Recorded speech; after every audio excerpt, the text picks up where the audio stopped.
Hola amigos, Michael here with Speak Better Spanish again, and today we are going to talk about the alphabet.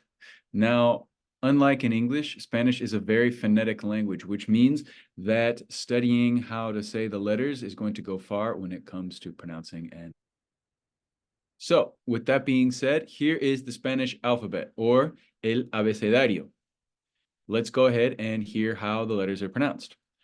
A, B, C, D, E, F, G, H, I, J, K, L, M, N, Ñ, O, P, Q, R, S, T, U, V, W, X, Y, Z.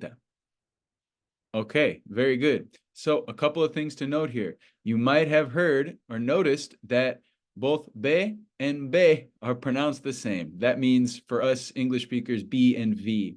Now, to differentiate between those two, we have a few options.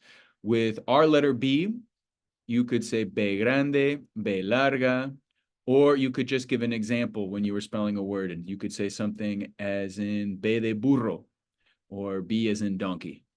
So, or B as in burro.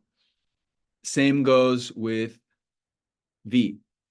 As you see here written, it is sometimes pronounced ube, or called ube, I should say.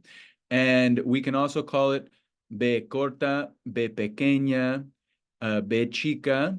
And we can also use an example just like with B when we're spelling it. So we can say something like B de vaca, or V as in cow.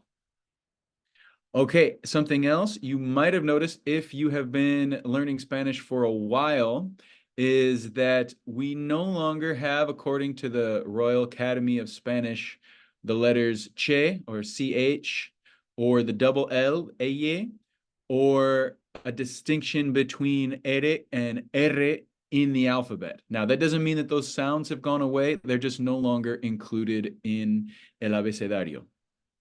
So just wanted to say that in case you either learned the alphabet more than 15 years ago, or if you come across an older dictionary or something that might have ch, che, or eye as their own letter entry in the dictionary.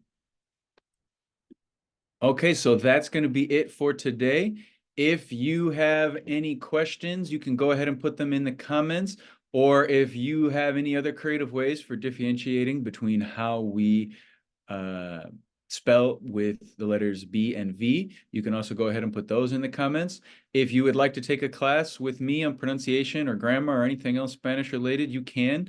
With us at Speak Better Spanish, we can also get you set up with a free consultation with Hannah, and that will get you kind of set up, and we can explain how our process is and talk with you about what your learning goals are. Thank you very much. Hasta luego.